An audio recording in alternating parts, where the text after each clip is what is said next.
الحمد للہ وکفا وسلام علی عبادہ الذین اصطفیٰ اما بعد اعوذ باللہ من الشیطان الرجیم بسم اللہ الرحمن الرحیم واعبدوا اللہ ولا تشرکوا بہ شیئا وبالوالدین احسانا قال النبی صلی اللہ تعالی علیہ وسلم من اخذ من الارض شیئا بغیر حقہ خسف بہ یوم القیامة الى 7 ارضین او کما قال صلی اللہ تعالی علیہ وسلم صدق اللہ العظیم وصدق رسولہ النبی الکریم یا رب صلی وسلم دائما ابدا علی حبیبک خیر الخلق کلہم اللہم صلی وسلم وبارک علی سیدنا و مولانا محمد وعلی آل سیدنا و مولانا محمد وبارک وسلم۔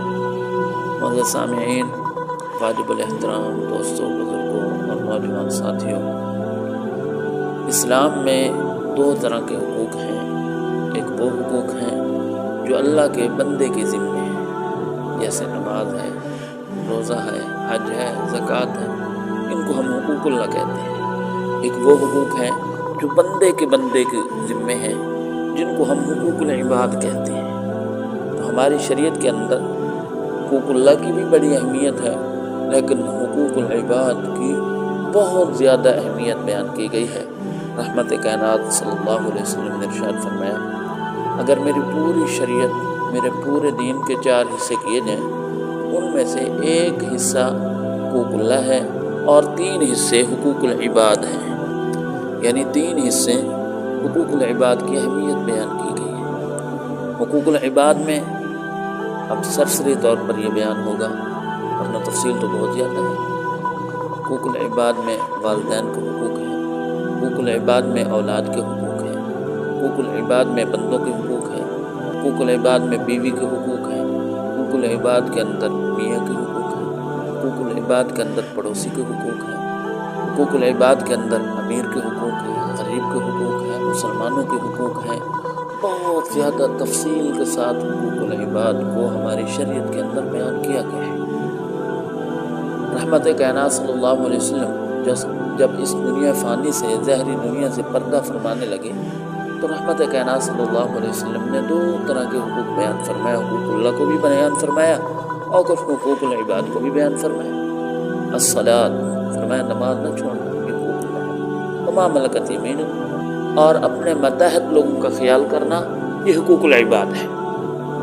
اس طرح حدیث کے اندر رحمت کائنات صلی اللہ علیہ وسلم نے فرمایا، الا کلکم راع وکلکم مسئول عن رعیتہ۔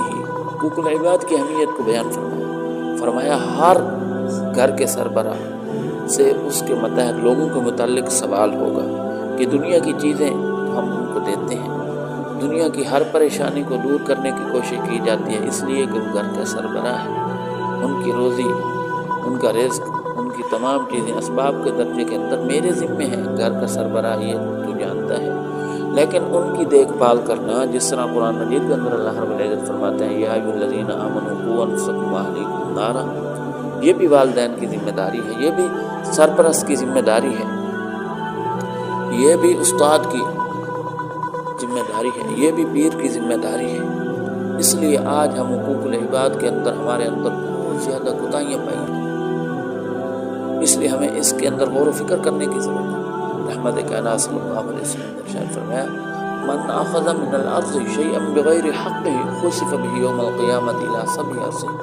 جو آدمی ایک زمین کا ایک ٹکڑا دباتا ہے تو قیامت والے دن 7 زمینوں تھلے، 7 زمین نیچے ان کو دبایا جائے۔ اس لیے آج ہم نمازی بھی ہیں، نمازی بھی مل جاتے ہیں، روزے دار بھی مل جاتے ہیں، عمرہ کرنے والے بھی، حاجی بھی مل جاتے ہیں، لیکن ہماری کوتاہیاں کیا ہیں کہ ہم حقوق العباد کے چور ہیں۔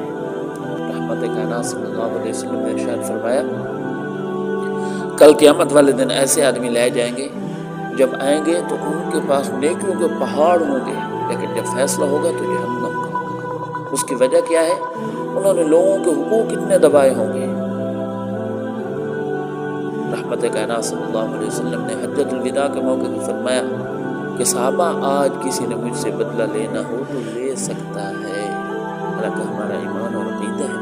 رحمت کائنات صلی اللہ علیہ وسلم نے حقوق اللہ بھی پورے فرمائے ہیں احسن درجے کے ساتھ، اور حقوق العباد بھی پورے فرمائے ہیں احسن درجے کے ساتھ، لیکن ہمارے لیے پیغام چھوڑ دی گئے ہیں کہ ہمیں حقوق العباد کی اہمیت کو پہچاننا چاہیے۔ بیوی کے حقوق ہیں، بچوں کے حقوق ہیں، والدین کے حقوق ہیں، پڑوسی کے حقوق ہیں، اولاد کے حقوق ہیں، بہت سارے حقوق ہیں، رشتہ داروں کے حقوق ہیں، 3 طرح کے تو پڑوسی کے حقوق ہیں، اور کچھ حقوق ایسے ہیں جو مسلمان ہونے کے ناطے ہیں۔ تو اس لیے آج کے اس درس کے اندر مختصر ہی اسی بات کی نشاندہی کی گئی کہ ہماری شریعت کے اندر حقوق العباد کی بڑی اہمیت ہے، ہم ان کی معلومات لیں اور علماء سے پوچھیں اور پوچھ کر عمل کریں۔ تو اللہ رب العزت ہم سب کو اس پہ عمل کرنے کی توفیق عطا فرمائے۔ وما علینا الا البلاغ المبین۔